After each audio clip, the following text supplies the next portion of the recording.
So on June 27th, 1982, I had just turned 7 5 days before that. I remember we were riding on the back skirts. We were riding on the back roads of Tyler, and we were in my mom and dad's station wagon. My sister Cindy was in the front seat. Melanie was in the back seat with me. And I remember my sister Cindy asking my mom if she was saved. And I didn't understand what that meant, saved. What was she saved from? Saved from a burning building? Saved from drowning? I didn't know what she was saved from, but my mom made the comment that, yes, Cindy, you're saved. And so a few minutes went by and my sister Melanie asked, well, Mom, am I saved? And my mom said, yes, Melanie, you're saved. So in my 7-year-old mind, I started putting two and two together that if my sister Cindy was saved, and my sister Melanie was saved, surely I was saved. So remember, I spoke up and I said, Mom, am I saved? And then Mom said, no, Philip, I don't believe you are. And I remember that made me kind of mad. I was kind of agitated about that. I was kind of upset about that.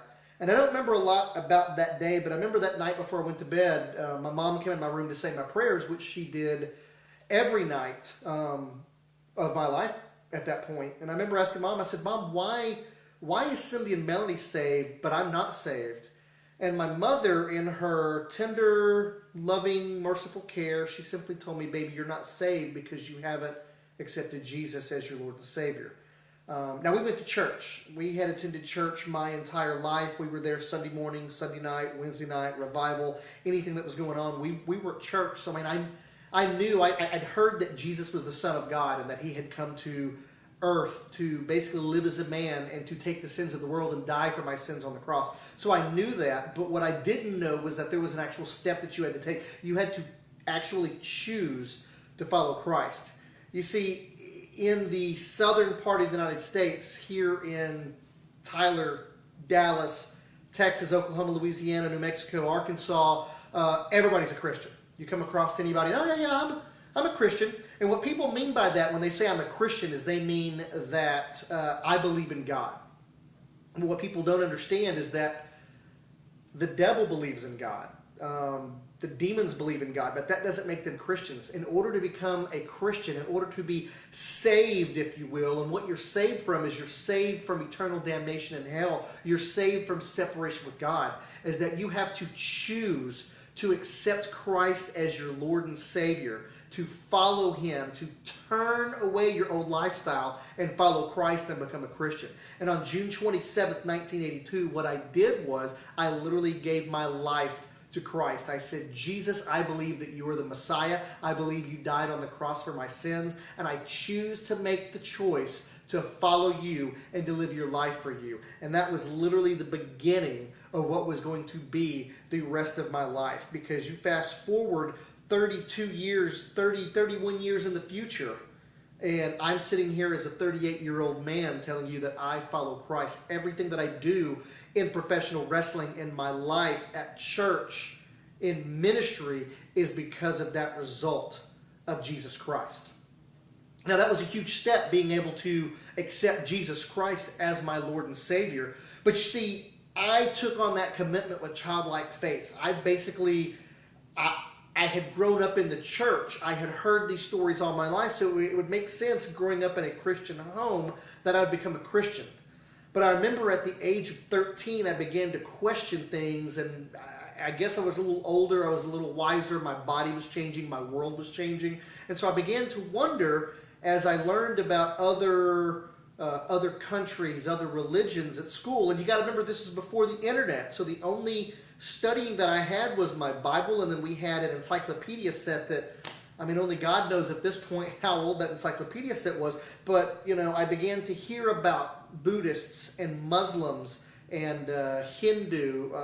At the local grocery store in Tyler, they would have the Sun Myung Moon, the Moonies would come and they would sell candy or food or whatever it was to raise money for that particular religion. And I began at the age of 13, I began to wonder, how do I know if what I've been taught and what I believe is the truth? So I began to really wonder about that. I didn't know how to go about really researching or finding out about these other religions. So I had the knowledge that I'd attained from television, from the news, from what I'd seen.